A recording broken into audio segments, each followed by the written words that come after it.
হয় নাই। আজকের জামাতে যে ইমাম হবে তিনি সবচেয়ে সম্মানিত। আজকের জামাতের ইমাম তো মানে আমি হইতে পারি, কারণ আমি সবার পিতা। নূহ আলাইহিস সালাম বলতেছে মনে হয় আমি হইতে পারি, কারণ জগতের মধ্যে আমি প্রথম রাসূল, আমার পরে কেউ রাসূল হয় নাই আমার আগে। ইব্রাহিম বলতেছে মনে হয় আমি যেহেতু জাতির পিতা আমি হইতে পারি। সবাই মুসা বলতেছে মনে হয় আমি হইতে পারি। সবাই ভাবতেছে মনে মনে আমি। আমার নবীও চুপ করে রইলেন, কোনো কিছু বলে না।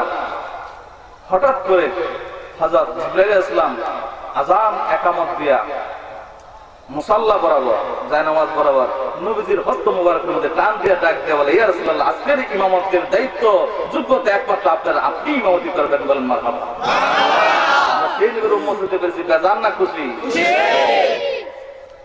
খোদা তোমার মেহেরবানি, এই সুন্দর ফুল সুন্দর ফল মিঠা নদীর পানি, খোদা তোমার মেহেরবানি, খোদা তোমার মেহেরবানি।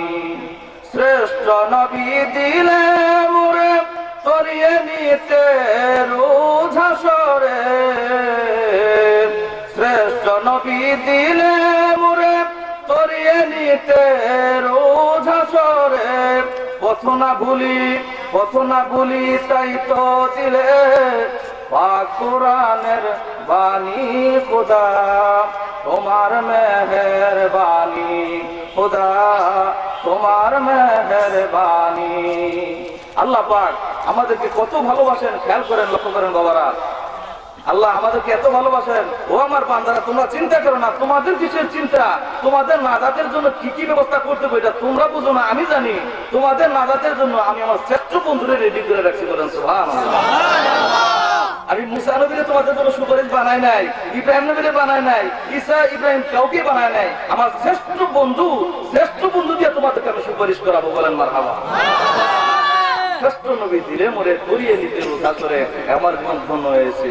এইভাবে যখন আল্লাহ পাকের সান্নিধ্যের জন্য নবী পাক সাল্লাল্লাহু আলাইহি ওয়াসাল্লাম আল্লাহর কাছে গেলেন, ওইখান থেকে ওই যে মুসা নবী আল্লাহ দিদার পূর্বের মধ্যে একটু পাইছিল, ওই নূরের ঝলক পাওয়ার পরে কিতাবের মধ্যে পাওয়া যায় মুসা আলাইহিস সালামের চেহারার মধ্যে যখন আল্লাহ নূর তাজাল্লি একটু আসলো, ওই নূরের তাজাল্লির কারণে সব সাহাবীরা তো মারা গেলই, মুসা নবী তো অজ্ঞান হইলই। 40 দিন পরে অচেতন থেকে সচেতন হওয়ার পরে, জ্ঞান ফেরার পরে যখন বাড়িতে আসলো, পানির মধ্যে চিনি দিলে এটা মিঠা হয়ে যায় না, মিষ্টি হয়ে যায় না? নবীজির চেহারার মধ্যে যখন আল্লাহ পাকের নূরের তাজাল্লি আসলো মুসা নবীর চেহারার মধ্যে, এই নূরের তাজাল্লির কারণে নবীজির চেহারাটা তখন নূরানি হয়ে গেছে। বলে সুবহানাল্লাহ।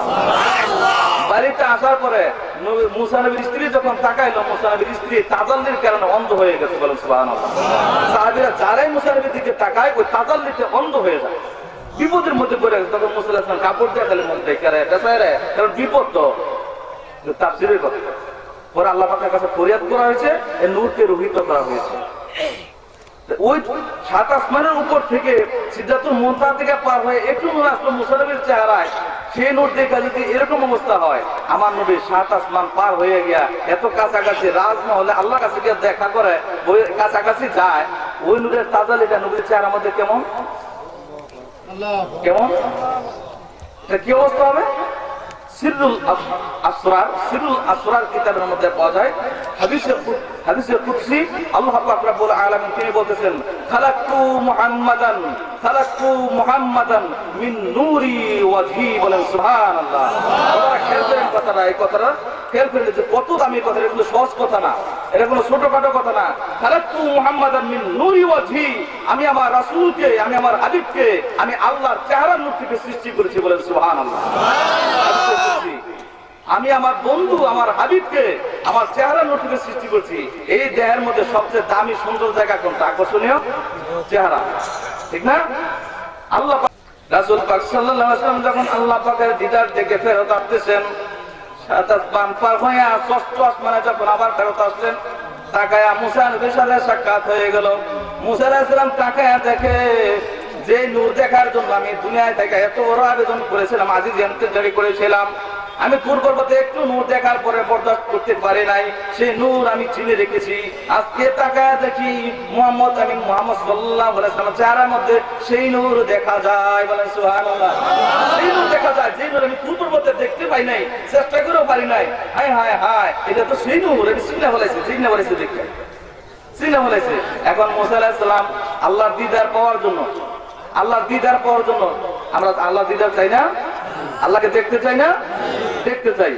রাসূল পাক সাল্লাল্লাহু আলাইহি ওয়াসাল্লাম বলছে আল্লাহকে দেখার আনন্দ যে কত। কিছু কিছু জান্নাতীরা জান্নাতে যাওয়ার পর আল্লাহকে দেখার পরে প্রথম যে দেখাটা দেখবো, এই দেখাটা আল্লাহ পাকের দিকে যে তাকাইবো তাফসীরের মধ্যে পাওয়া যায়, আল্লাহ পাকের দিকে এক নজরে জান্নাতীরা যে তাকাইবো, এক নজর 10 লক্ষ বছর কাটাইবো। বলেন আল্লাহু আকবার। 10 লক্ষ বছর এক নজরে তাকায় থাকবো, তারপর বুঝবো যে এই মাত্র আসলো আর এই মাত্র গেল। বলেন সুবহানাল্লাহ। সে আল্লাহকে আমরা দেখতে চাই না? সেই আল্লাহ নূর আমার নবীর চেহারার মধ্যে এবার লাগছে বলে মুসা নবী তুর পর্বতের মধ্যে একটু নূর তো দেখছে না? দেখার পরে এই নূরটা চিনার পরে তাকায় দেখে হায় হায় হায়, এই নবীর চেহারার মধ্যে তো সেই নূরের অবস্থা দেখা যায়। হায় হায়, এবার পেরেশান হয়েছে, নবীদের কাছে কি করে থাকি, নবীদের সান্নিধ্যে কি করে থাকি, নবীদের আরো বেশি কাছে কিভাবে রাখি। নবী তো এখন চলে যাবে, পেরেশান হয়ে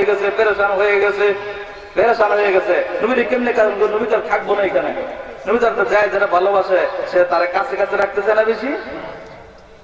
এক বন্ধু আরেক বন্ধুরে কি তোমার সাথে কিছু গোপন কথা আছে, তুমি ব্রিজের গোড়ার মধ্যে আসছো। বলেন এরকম ব্রিজের গোড়ার মধ্যে ভাই আমি আগামীকাল খুব ব্যস্ত আছি, আসতে পারবো না, অন্যদিন বলো। না ভাই আগামীকাল তোমার দেখা করা দরকার, কিছু গোপন কথা আছে।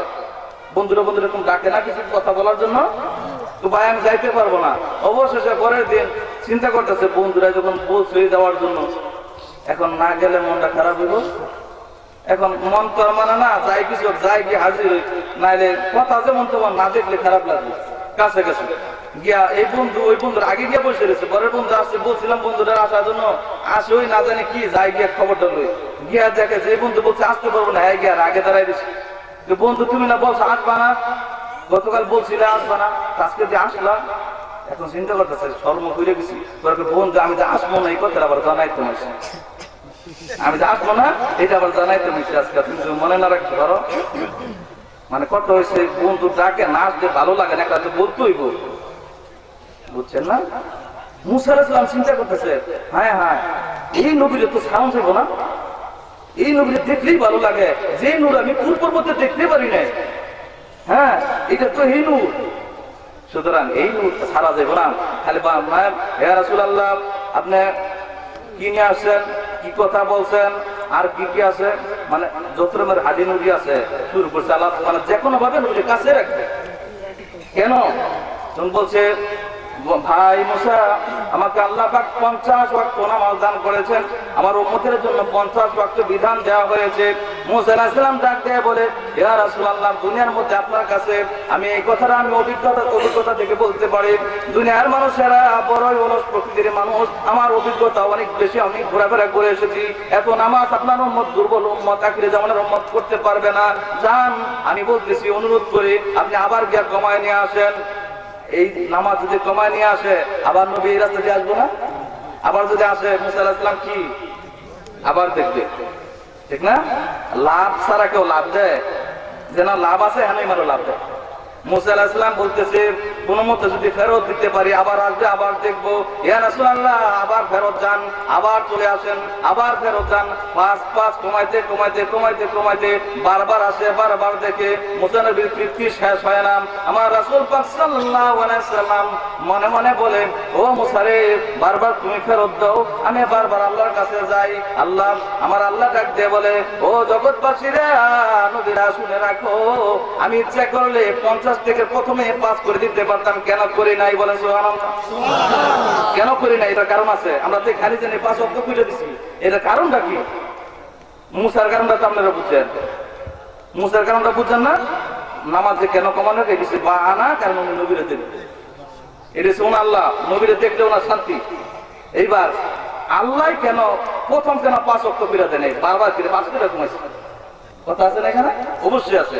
আমার আল্লাহ বলেন, আমার বন্ধু যে কত আপন, আমার বন্ধু যে কত অন্তরঙ্গ, জগতের কাছে সৃষ্টিকুলের কাছে সেটাকে প্রচার করে দেখাই দিতে চাই আমার বন্ধু কত গভীর, কত অন্তরঙ্গ, সব সময় অ্যাভেলেবেল, আসতে পারে যাইতে পারে, কত অন্তরঙ্গ, বারবার আসবে বারবার যাইবে, তোমরা বুঝো যে আমার কত আপন, কত আপন। দেন না একবার কি একবার যদি চায় দিল ঘরে আবার সে বেটা কিন্তু বেটা সেটা বারবার ইচ্ছাও। আর কিছু কিছু লোক আছে বারবার আসলে এটা চায়, কারণ ভালোবাসে তো, ঠিক না? আমার আল্লাহ বলেন বন্ধু আপনি বারবার আমার কাছে আসেন, বারবার আপনি আমার কাছ থেকে এইভাবে চলাফেরা করেন, এই রাজমহল, এই কুদরতি মহলে আপনার বিচরণ অবাধ থাকবে, সম্মানের ইজ্জতের সামনে সবার সামনে প্রকাশ হবে, প্রচার হবে, সেটা আমার ইচ্ছা ছিল। জগৎবাসী প্রমাণ পেয়ে যাক আমি আল্লাহর সাথে আপনার অন্তরঙ্গতা কত বেশি। এই জন্য আমি বারবার আমার আরশে আজিম বারবার ধন্য হবে, আমার আরশে আজিম বারবার আনন্দিত হবে, আমার আরশে আজিম বারবার গৌরবান্বিত হবে, রহমাতুল লিল আলামিন আমার কাছে আসে। বলো সুবহানাল্লাহ।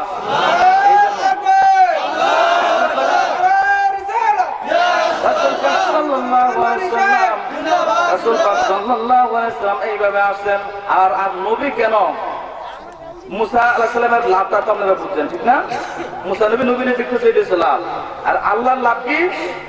বন্ধুরে বেশি বেশি মহলের মধ্যে আসবো, দেখবো, এটা আল্লাহর কাছে শান্তি। আল্লাহ কিন্তু কোন দূরত্বে আল্লাহর কাছে পড়তা না, তবে আল্লাহ খাস মহলে এটা আল্লাহর পছন্দ রাখা। এবার আমাদের নবীর কেন এই খেল হইল না? মুসা নবীর এই খেল, মার দেনে বেশি দরদ মাসি, সন্তানের জন্য দরদ দেয় বেশি, মার না। আমার নবীর কেন উম্মতের কথা খেল হয় না পারতো না, মুসা নবীর কে খেল? এটা একটা প্রশ্ন না? তাহলে বুঝা যায় আমার নবীর থেকে বেশি খেল মুসা। বলেন আস্তাগফিরুল্লাহ। মুসা নবী তো অবশ্যই বেশি দয়া আমার নবীর আমাদের প্রতি, তো নবীজি কেন এটা করলো না? প্রশ্ন না? বুঝার অনেক কিছু আছে, অনেক কিছু আছে। সুবহানাল্লাহি ওয়া বিহামদিহি, অনেক কিছুই বলার জন্য, বলার মতো। হ্যাঁ, জাহিরি বিদ্যার পাশে আল্লাহ পাক কেমন কিছু ইলম দান করেন যেগুলি অনেক সময় কিতাবের মধ্যে পাওয়া যায় না। বুখারী শরীফের মধ্যে প্রথম খণ্ডের 122 নম্বর পৃষ্ঠায় 122 নম্বর হাদিস 82 পৃষ্ঠায় হযরত আবু হুরায়রা রাদিয়াল্লাহু আনহু তিনি বলতেছেন রাসূল পাক সাল্লাল্লাহু আলাইহি ওয়াসাল্লামের ইলমের দুইটা পাত্র আছে। রাসূল পাক সাল্লাল্লাহু আলাইহি ওয়াসাল্লামের ইলমের দুইটা পাত্র আছে। দুইটা পাত্রের একটা আমি তোমাদের কাছে বিতরণ করছি, আরেকটা যদি বিতরণ করি বা প্রকাশ করি তাহলে তোমরা বুঝতে পারবে না, আমাকে কণ্ঠনালী কেটে দিবে। মানে এই ইলমটা সবার কাছে বলা যাবে না, এই ইলমটা সবার কাছে বলা যায় না। বুখারী শরীফের প্রথম খণ্ড 122 হাদিস 82 নম্বর পৃষ্ঠা। আবু হুরায়রা বলতেছেন একটা প্রকাশ করছি, আরেকটা যদি প্রকাশ করি আমার কণ্ঠনালী কেটে দিবা। যেমন ধরেন একদম শেষের দিকের কথা আমি চলে যাবো, সেটা বেশি সময় নিব না, এটা একটা উন্নতি গল্পের মাহফিল। হ্যাঁ, যাই হোক, একদিন হযরত হুযায়ফা রাদিয়াল্লাহু আনহু একজন বুজুর্গ সাহাবী, হুযায়ফা নাম শুনছি না? হুযায়ফা আরেকজন বুজুর্গ সাহাবী হচ্ছেন ওমর ফারুক, এমন একজন সাহাবী যিনি জান্নাতি 10 জনের একজন। বলেন মারহাবা। হযরত ওমর ফারুক রাদিয়াল্লাহু আনহু মসজিদের মধ্যে বসে আছেন। ভাইরা বন্ধুরা আমার লক্ষ্য করেন এই হাদিসটা থেকে একটা হাদিস, এই হাদিসটা থেকে অনেক কিছু বোঝার মতো, শিখার মতো আছে। রাসূল পাক সাল্লাল্লাহু আলাইহি ওয়াসাল্লামের শ্রেষ্ঠ সাহাবী হযরত ওমর ফারুক রাদিয়াল্লাহু আনহু মসজিদের মধ্যে বসে আছেন। হযরত হুযায়ফা রাদিয়াল্লাহু আনহু মসজিদের মধ্যে আসলেন, ডাক দেবে হুযায়ফা রাদিয়াল্লাহু আনহুকে। হযরত ওমর ফারুক রাদিয়াল্লাহু আনহু ডাক দিয়ে বলে, হুযায়ফা নবীর সাহাবীরা বলে আপনি নাকি কিছু গোপন তথ্য জানেন, আপনি নাকি আপনি আপনার মধ্যে হাসিল হয়েছে, আপনার মধ্যে নাকি এলমে লাদুনের কিছু ইলম আল্লাহ পাক দান করেছে। আমি ওমর আপনার কাছে সেই এলমে লাদুনের কিছু গোপন তথ্য শিখতে চাই, জানতে চাই। বলেন সুবহানাল্লাহ। তখন হযরত ওমর ফারুক রাদিয়াল্লাহু আনহু খলিফা হযরত হুযায়ফা ডাকতে বলে, আমিরুল মুমিনিন, আজকে রাতের কথা, শুধুমাত্র আজকে রাতের ভিতরে আমার ভিতরে আল্লাহ যে গোপন কথা পেশ করেছেন, যে গোপন তথ্য মারেবত আমার মধ্যে দান করেছেন, সেটা যদি আমি প্রচার করি আপনার কষ্ট হবে, আপনি ধৈর্য ধরতে পারবেন কিনা আমার সন্দেহ হয়, সেটা আপনার কাছে বলা যাবে না। আমি চিন্তা আছি আপনাকে যদি বলি আপনি ধৈর্য ধরতে কষ্ট হইব, এই জন্য এই জন্য আমি চিন্তার মধ্যে পড়ে রয়েছি আপনাকে বলা যাবে কিনা। তারপরও হযরত ওমর বলতেছে, তারপরও আমি জানি যেহেতু আপনি হুযায়ফা, আপনি একজন বদরি সাহাবী, আপনি একজন সম্মানী সাহাবী, আপনি অযথা কোনো কথা বলবেন না। এই জন্য আপনার কাছে আমি সেই তথ্য জানতে চাই, সেই ইলম শিখতে চাই, আমাকে শিখাই দেন। বলেন সুবহানাল্লাহ, শিখাই দেন। হুযায়ফা ডাক দিয়ে বলে, আমিরুল মুমিনিন, আমার চিন্তা হয় আপনি ধৈর্য ধরতে পারবেন কিনা। তথাপিও আপনার অনুরোধে আজকে রাত্রে, শুধুমাত্র আজকে রাত্রে কয়েকটা গোপন কথা আপনাকে শোনাবো। আজকে রাত্রের কথা। কি গোপন কথা? বলতেছে, আমিরুল মুমিনিন, আমি ফিতনাকে ভালোবাসি। বলেন সুবহানাল্লাহ। ফিতনাকে ভালোবাসি। ফিতনাকে ভালোবাসা কি কোন ইমানদারের কাজ? আল ফিতনাতু আশাদ্দু মিনাল কতল, আল ফিতনাতু আশাদ্দু মিনাল কতল। ফিতনা ফাসাদ হত্যার চেয়েও খারাপ। খুন খারাপই থেকে, খুন খারাপ করলে যেরকম খারাপ, তার থেকেও বেশি হলো ফিতনা। খুন করলে একজন শেষ হয়ে যায়, ফিতনা করলে পুরো সমাজ ধ্বংস হয়ে যায়। আর হুযায়ফা বলতেছে, আমি ফিতনাকে ভালোবাসি, ফিতনার মহব্বতে পড়ে আছি। একথা শোনায় পরে হযরত ওমর রাদিয়াল্লাহু আনহু রাগ হয়ে গেলেন। হুযায়ফা আশ্চর্য রকম কথা বললেন, ফিতনাকে ঘৃণা করার বিষয়, অথচ ফিতনাকে আপনি ভালোবাসেন, এটা কেমন কথা বললেন? এটা সম্ভব না। আপনি যদি হুযায়ফা না হইতেন, এই চরম অন্যায়, চরম বিভ্রান্তিমূলক কথা বলার কারণে আমি ওমরের তরবারি থেকে আপনাকে কেউ রক্ষা করতে পারতো না। হুযায়ফা ডাকতে বলে, আমিরুল মুমিনিন, এই চিন্তায় আমি অস্থির ছিলাম, আপনি ধৈর্য ধরতে পারবেন কিনা। এই জন্য আমি বলতে চাই নাই। বারবার আমার কাছে অনুরোধ করেছেন, বারবার বলছি আপনাকে আমি বলবো না, তারপরও বলেন। এখন আবার রাগ হয়ে গেছেন। হুযায়ফা ডাকতে বলে, একটা কথা শুনেই রাগ হয়েছেন, আরো কিন্তু কিছু কথা আছে। ওমর ডাকতে বলে, আবার কি কথা বলতে চান? ফিতনাকে ভালোবাসেন কথা বলে বলেছেন চরম অন্যায়ের কথা। হুযায়ফা ডাকতে বলে, আমিরুল মুমিনিন, আরো কিছু কথা আছে। সেটা কি? আমি কিন্তু সত্যকে ঘৃণা করি। সত্যকে ঘৃণা করি। সত্যকে ঘৃণা করা কি কোন ইমানদারের কাজ? হ্যাঁ, সত্যকে কি করতে হবে? ভালোবাসতে হবে। হুযায়ফা কি বলতেছে? সত্যকে ঘৃণা করে। হ্যাঁ হ্যাঁ, এ কথা শোনা পরে হযরত ওমর আগের মতো নরম হয়েছে না আরো গরম হয়েছে? খুব গরম, এবার গরম আরো বাড়ছে। এবার ডাক দিয়ে বলেন, হুযায়ফা, যদি আপনি হুযায়ফা না হইতেন, প্রথম অন্যায় আমি ধৈর্য ধারণ করেছি, দ্বিতীয় রকম অন্যায় কথা বলার সাথে সাথে যদি আপনি হুযায়ফা না হইতেন, আপনাকে আমি তখনই কতল করে দিতাম। সাবধান হয়ে যান, বাকি কথাগুলির ব্যাপারে সাবধান হয়ে যান। সত্যকে ঘৃণা করার কথা আপনি কি করে বললেন? সত্যকে ভালোবাসতে হবে। এই কথা শোনার পরে হযরত ওমরের অবস্থাটা কেমন হয়েছে? গরমের উপরে গরম। মানে এমন বিপদ। হুযায়ফাকে অযথা কোনো কথা বলবে? নবী পাক সাল্লাল্লাহু আলাইহি ওয়াসাল্লাম বলেছেন, বদরে যারা অংশগ্রহণ করেছে, বদরে যেসব সাহাবীরা অংশগ্রহণ করেছে, প্রত্যেকটা সাহাবী জান্নাতে যাবে। বলেন সুবহানাল্লাহ।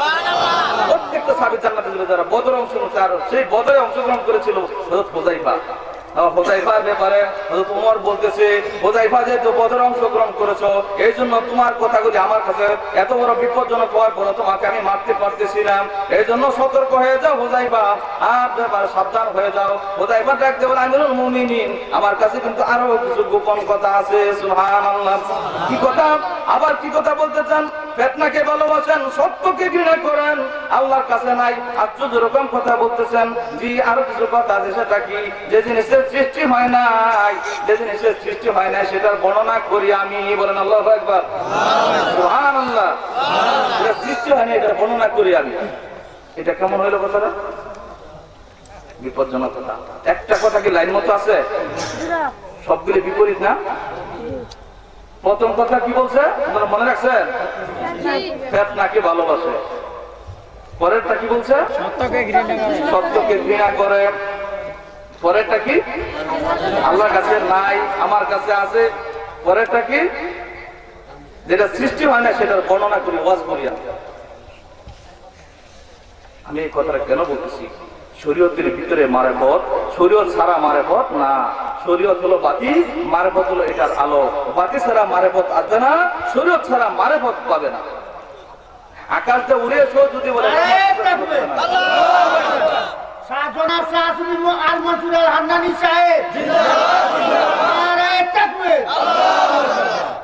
এবার হুযায়ফা রাদিয়াল্লাহু আনহুর এই কথা শোনার পরে হযরত ওমর ফারুক আযম রাদিয়াল্লাহু আনহু আর স্থির থাকতে পারলেন না, রাগ হয়ে গেলেন। এবার দেখবার তলোয়ার বার করে আবার তলোয়ার কোষের মধ্যে ঢুকায় বন্ধ করে রাখে। হুযায়ফা এত মারাত্মক অন্যায় জুলুমের কথা আপনি কি করে বললেন? যদি আপনি হুযায়ফা না হইতেন আজকে আপনাকে আমার কাছ থেকে কেউ রক্ষা করতে পারতো না, জান বেঁচে গেলেন, কিন্তু আমার সাথে আপনার আর কোনো সম্পর্ক নাই। দুইজন দুই দিকে চলে গেল, একজন মসজিদের একদিকে, আরেকজন মসজিদের আরেক দিকে চলে গেল। এর মধ্যে হযরত আলী কারামাল্লাহু ওয়াজহু রাদিয়াল্লাহু আনহু মসজিদের মধ্যে প্রবেশ করলেন। তাকায় দেখে হুযায়ফা একদিকে, হযরত ওমর ফারুক রাদিয়াল্লাহু আনহু আরেকদিকে। হুযায়ফার কাছে নাকি আমিরের হযরত ওমর রাদিয়াল্লাহু আনহুর কাছে গিয়ে বলেন, আমিরুল মুমিনিন, আপনার চেহারা মলিন দেখা যায়, আপনার চেহারার মধ্যে রাগ গোসা অবস্থা বোঝা যায়, আপনার মধ্যে কোনো গোসা আছে, কোন চিন্তিত অবস্থার মধ্যে আছেন, মেহেরবানি করে আপনার ভিতরের পেরেশানির কথা যদি আমাকে জানাইতেন। ওমর রাদিয়াল্লাহু আনহু ডাক দিয়ে বলে, আলী রে, আমি আজকের এই ব্যথা এই কষ্টের কথা আমি কাকে বলি? হুযায়ফাকে আমি এত ভালোবাসতাম, বিশ্বাস করতাম, এত তার প্রতি বিশ্বাস ছিল, কিন্তু আজকে সে কেমন কথা শোনাইলো, কি কথা শোনাইলো, এ কথা ধৈর্য ধরা সম্ভব না, তারপর আপনাকে শোনাই। সে নাকি ফেতনাকে ভালোবাসে, এটা কি সম্ভব? এটা কি সম্ভব? হুযায়ফা এর কথা বলে কি কথা বলছে, ফেতনাকে ভালোবাসে। এ কথা শোনার পরে হযরত আলী রাদিয়াল্লাহু আনহু তিনি রাগ করবেন না খুশি হইবেন? রাগ করার কথা না, কিন্তু রাগ করলো না। এবার আলী কারামাল্লাহু ওয়াজহু রাদিয়াল্লাহু আনহু ডাক দিয়ে বলে, আমিরুল মুমিনিন, হুযায়ফার ব্যাপারে আপনি রাগ করিয়েন না, গোসা করিয়েন না, তড়িৎ গতিতে কোনো সিদ্ধান্ত নিয়েন না। জেনে রাখেন হুযায়ফার এই কথাটা কিন্তু অত্যন্ত সুন্দর কথা। বলেন সুবহানাল্লাহ। আর এরকম কথা হুযায়ফার এই কথা সুন্দর কি করে হয়? ফিতনা ফাসাদের কথা যে আমিরুল মুমিনিন, এটা সুন্দর কথা কেমন করে সুন্দর হইল? আল্লাহ পাক রব্বুল আলামিন কুরআনুল কারীমের মধ্যে ঘোষণা করেছেন, ইন্নামা আমওয়ালুকুম ওয়া আওলাদুকুম ফিতনা, তোমাদের জন্য তোমাদের সন্তান, তোমাদের সম্পদ, তোমাদের পরিজন, তোমাদের সবকিছু তোমাদের জন্য ফিতনা স্বরূপ, পরীক্ষা স্বরূপ। এই সন্তানের মায়ায় পড়ে যাও না, এই সংসারের মায়ায় পড়ে যাও না, এই সম্পদের মোহে পড়ে যাও না।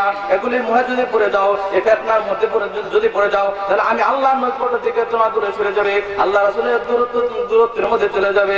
এজন্য আমার রাসূল সাল্লাল্লাহু আলাইহি ওয়াসাল্লাম বলেছেন, লা ইউমিনু আহাদুকুম হাত্তা কুনা হাব্বা ইলাই মিন ওয়ালিদিহি ওয়া ওয়ালাদিহি ওয়ান নাসি আজমাইন। ও আমার সাহাবীরা, উম্মতেরা, যতক্ষণ পর্যন্ত তোমাদের সন্তান, তোমাদের পিতামাতা, তোমাদের সম্পদ, সমস্ত পরিজন থেকে সবচেয়ে বেশি আমি নবীকে ভালোবাসতে না পারবে, ততক্ষণ পর্যন্ত তোমরা মুমিনই হতে পারবে না। যদি আমাকে সবচেয়ে বেশি ভালো না বাসো, তাহলে মুমিন হতে পারবে না। মুমিন যদি না হও, কি এর ইবাদত, কিসের নামাজ, কিসের রোজা? তোমরা ঈমানদারই হও নাই। সবচেয়ে বেশি আমাকে ভালোবাসো। এই জন্য হুযায়ফা বলতেছে, যেভাবে রাসূলকে ভালোবাসা দরকার, যেভাবে আল্লাহকে ভালোবাসা দরকার, দুনিয়া থেকে যেভাবে দূরে সরা দরকার, সেভাবে তো আমি এখন হইতে পারি নাই। দুনিয়ার প্রেমে পড়ে আছি, সংসারের প্রেমে পড়ে আছি, এসব ফিতনার প্রেমে পড়ে আছি। এই জন্য আক্ষেপ করে বলতেছি, আমি হুযায়ফা দুনিয়ার মহব্বতের মধ্যে পড়ে আছি, ফিতনার মহব্বতে পড়ে আছি। হায় হায় হায়, হুযায়ফা তো সুন্দর কথা বলেছে, দুনিয়ার প্রেম তো আমাদেরকে আঁকড়ে ধরেছে, রাসূলকে ভালোবাসা উচিত ছিল। হায় হায়, বুঝতে পারি নাই, বুঝতে পারি নাই। আলী রে, পরে তো বলেছিল সে নাকি হক সত্যকে ঘৃণা করে, এটা কি করে হয়? ডাক দিয়ে বলে, আমিরুল মুমিনিন, এই সত্যকে ঘৃণা করার কথা অত্যন্ত সুন্দর কথা বলেছে। বলেন সুবহানাল্লাহ। সত্যকে ঘৃণা করার কথা সুন্দর কথা কি করে হয়? নবী পাক সাল্লাল্লাহু আলাইহি ওয়াসাল্লাম থেকে বর্ণনা করেছেন, হযরত হুযায়ফা রাদিয়াল্লাহু আনহু বলেছেন, কোরআনুল কারীমের আয়াত, কুল্লু নাফসিন যায়িকাতুল মাউত, প্রত্যেকটা জীব, প্রত্যেকটা প্রাণীর জন্য, প্রত্যেকটা জীবধারী পশু জীবের জন্য মৃত্যু কি হক, মৃত্যু হক না, মরতেই হবে, মরতেই হবে, মৃত্যু ছাড়া উপায় নাই। ইব্রাহিম খলিলুল্লাহ আল্লাহর বন্ধু ছিল না? ইব্রাহিম নবীর কাছে আজরাইল আয়েশা কইতেছে, হে ইব্রাহিম, আল্লাহর খলিল, আপনার এখন মরতেই হবে। বলেন সুবহানাল্লাহ। মরতেই হবে না, রূহ তো আজরাইল কবজ করবো। আয়েশা বলতেছে, আপনাকে মরতে হবে। ইব্রাহিম বলে, আশ্চর্যের বিষয়, আমি আল্লাহর বন্ধু, বন্ধুকে বন্ধুকে হত্যা করে? হ্যাঁ, বন্ধু বন্ধুরে বাঁচায়, আর বন্ধুকে বন্ধুকে হত্যা করে? তুমি কি শুরু করছো? যাও এদিকে যাও, আল্লাহর কাছে গিয়া বন্ধু বলে বন্ধুরে হত্যা করে না, আমি মরতাম চাই না। উত্তর না দিলে, আল্লাহ যে উত্তর না দেয় আমি রাজি না। এখন এই প্রশ্নের উত্তর আল্লাহর কাছে আছে কি নাই? আল্লাহ পাকের আল্লাহ রাব্বুল আলামিনের কাছে আজরাইল বলছে, ইয়া পাক পরওয়ারদিগার, আপনার বন্ধু তো এই উত্তর ছাড়া মৃত্যুবরণ করতে চায় না। আমার আল্লাহ ডাক দিয়ে বলে, ইয়া আজরাইল, আমার বন্ধুর কাছে জানায় দাও, দুনিয়ার মধ্যে এমন কোন বন্ধু কি আছে যে বন্ধু তাকে কাছে পেতে চায়, তার কাছে সান্নিধ্য থাকতে চায়, অথচ বন্ধু দূরে থাকতে চায়, এটা তুমি শোনায়া দাও। ডাক দিয়ে বলো, ইব্রাহিম আমার বন্ধু, আমার খলিল, আমি আমার বন্ধু সান্নিধ্যের জন্য অপেক্ষায় আছি, আমি আমার বন্ধুকে কাছে পেতে চাই, তুমি যদি আমার বন্ধু হয়, এই বন্ধুর কাছে আসতে চাইবে, সেটা জানায় দাও। ডাক দিয়ে বলে, আমি হে খলিলুল্লাহ, আপনার বন্ধু আপনার অপেক্ষায় আছে, আপনি কি থাকতে চান না যাইতে চান? ডাক দিয়ে এই কথা শোনার পরে ইব্রাহিম আর চোখে পানি রাখতে পারে না, বলে, ফির রাফিকিল আলা, ফির রাফিকিল আলাম, বন্ধুর জন্য বন্ধুর সান্নিধ্যই কাম্য, আমি আমার বন্ধুর কাছে যেতে চাই, দুনিয়ার মধ্যে থাকতে চাই না, বন্ধুর সান্নিধ্যে আমার প্রকৃত কল্যাণ ও সফলতা। এবার মৃত্যুকে যারা নেককার আল্লাহওয়ালা, যারা পরহেজগার, যারা আল্লাহওয়ালা, নবী রাসূল ওলি আবদাল যারা মুমিন, তারা মৃত্যুকে ভালোবাসে, মৃত্যুর জন্য প্রস্তুত থাকে, সবসময় রাজি থাকে। অথচ আমি হুযায়ফা, আমি মৃত্যুকে ঘৃণা করি, আমি মৃত্যু থেকে দূরে থাকতে চাই।